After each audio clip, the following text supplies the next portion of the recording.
ओं महालक्ष्मी नमः। ओं महालक्ष्मी नमः। ओं महालक्ष्मी नमः। नमो कमलावासिने नारायणी नमो नमः। कृष्ण प्रियाय साराय पद्माये च नमो नमः। नमस्ते मागो कमला कमलवासिनी। नमस्ते पड़िदात्री मा दुर्गति नाशिनी। नमस्ते मा जगद्धात्री जगत पालिनी। नमस्ते नमस्ते मागो त्रितापहारिणी। प्रिय श्रोता बंधु, भक्ति मार्ग तरफ आपण मानंकु मोर स्वागत। आपण मानंकु माता लक्ष्मी और मार्गशीर विषय रे सम्यक धारणा देबाकु जाउछि। मोर टिकी मनरे छोट एक प्रयास आपण मानंक आगरे उपस्थापना करुछि। आशा करे आपण माने ताहा सादरे ग्रहण करिवे। एही मार्गशीर मास बा बिछा मास महालक्ष्मींकर काहींकी एते प्रिय, काहींकी माता एही मासरे पूजा पाआंती ताहा मु आपण मानंक आगरे सम्यक भावरे व्याख्या करुछि।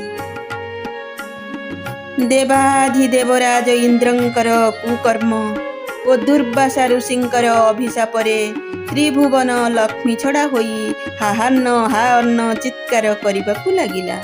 काहींकी देवाधिराज देवराज इंद्र एभली कुकर्म कले ताहा आपण माने श्रवण करंतु। दिने देवराज इंद्र नंदन वनरे रंभा नामक अप्सरार प्रेमरे मोहित होई दिनरे अनीति कार्य करुथिले। ठीक एही समय रे महर्षि दुर्वासा विष्णुंक थारु एक विशेष माला नेई इंद्रंक निकटकु गले। सेतेबेले इंद्र अलका भुवनरे नथिले। इंद्रंकु न पाई ऋषि दुर्वासा नंदन वनरे प्रवेश कले। सेतेबेले इंद्र ओ रंभा एकत्र चांदिनी उपरे विश्रामरत थिले। ऋषिंकु देखि अप्सरा रंभा अपसरी गले।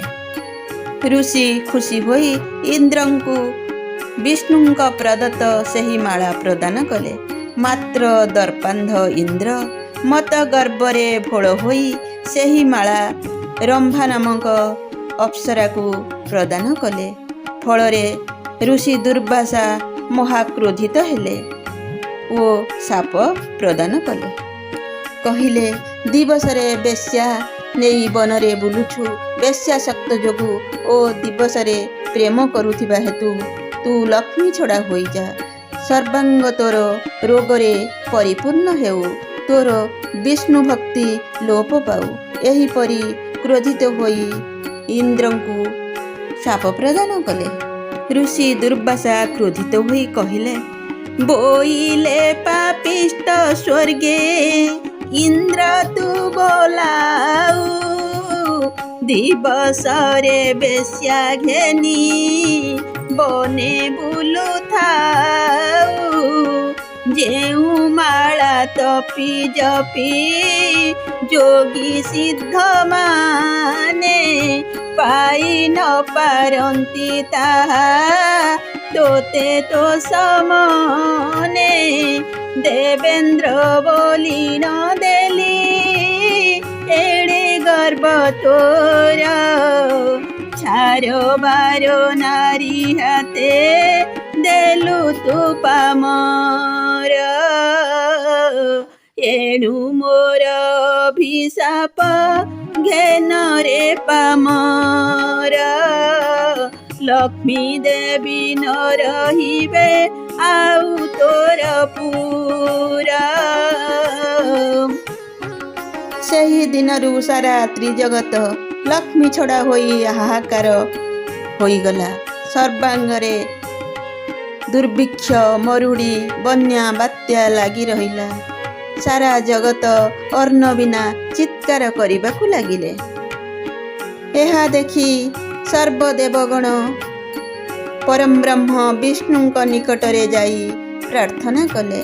ବିଷ୍ଣୁ ସେମାନଙ୍କ ଭକ୍ତିରେ ସନ୍ତୁଷ୍ଟ ହୋଇ କହିଲେ, ମାତା ଲକ୍ଷ୍ମୀଙ୍କୁ ଭୃଗୁ ଋଷି ହିଁ ଗାୟତ୍ରୀ ମନ୍ତ୍ର ବଳରେ ଧରାଧାମରେ ଅବତୀର୍ଣ୍ଣ କରାଇ ପାରିବେ। ତୁମ୍ଭେମାନେ ଯାଇ ସେହି ମହାନ ଋଷି ଭୃଗୁଙ୍କୁ ପ୍ରାର୍ଥନା କର। ମୁଁ ମଧ୍ୟ ଭୃଗୁଙ୍କୁ ଏପରି ମନ୍ତ୍ର ପଢ଼ି ମାତାଙ୍କୁ ଅବତୀର୍ଣ୍ଣ କରାଇବାକୁ ପ୍ରାର୍ଥନା କରିବି। ଆପଣମାନେ ଯାଆନ୍ତୁ। ତାପରେ ଭୃଗୁ ଋଷିଙ୍କୁ ସେହି ପରମ ବ୍ରହ୍ମ ବିଷ୍ଣୁ ଯାହା କହିଲେ ଆପଣମାନେ ଶ୍ରବଣ କରନ୍ତୁ। आहे भृगु महाऋषि आम्भ आज्ञा घेन, वेदरु अक्षर तुम्हे कर प्रकाशन, से अक्षर छाड़ी कर गायत्री रचना, से मंत्र जपिले लक्ष्मी हेबे अवतीर्ण, परम ब्रह्मंक मुखरु एसन जे शुणी, अक्षर काढ़िले बेदु भृगु महामुनि, ओं भूर्भुव बोली अक्षर छंदिले, ସେହି ମନ୍ତ୍ରରୁ 26 ଅକ୍ଷର କାଢ଼ିଲେ। ତାପରେ ଭୃଗୁ ଋଷି ଓଙ୍କାର ଜପ କରି ଗାୟତ୍ରୀ ମନ୍ତ୍ରରେ ମାତାକୁ ଭୂମିଷ୍ଠ କରାଇଲେ। ମାତା ସେହି ଦିନଠାରୁ ପରମ ବ୍ରହ୍ମରୁ ଅଲଗା ହୋଇ ଲକ୍ଷ୍ମୀ ରୂପରେ ବା ଭୃଗୁ ଋଷିଙ୍କର କନ୍ୟା ଭାର୍ଗବୀ ରୂପରେ ଧରାଧାମରେ ଅବତୀର୍ଣ୍ଣ ହେଲେ।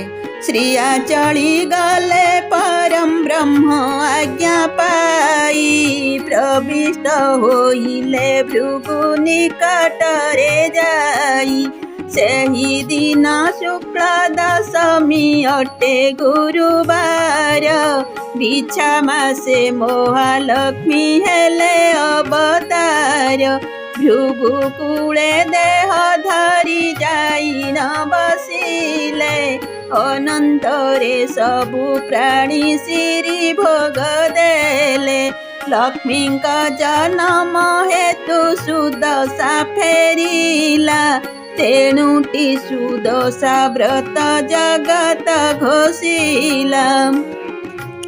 ସେହି ଦିନଟି ଥିଲା ବିଛା ମାସ ବା ମାର୍ଗଶିର ମାସର ଶୁକ୍ଳ ଦଶମୀ ଗୁରୁବାର।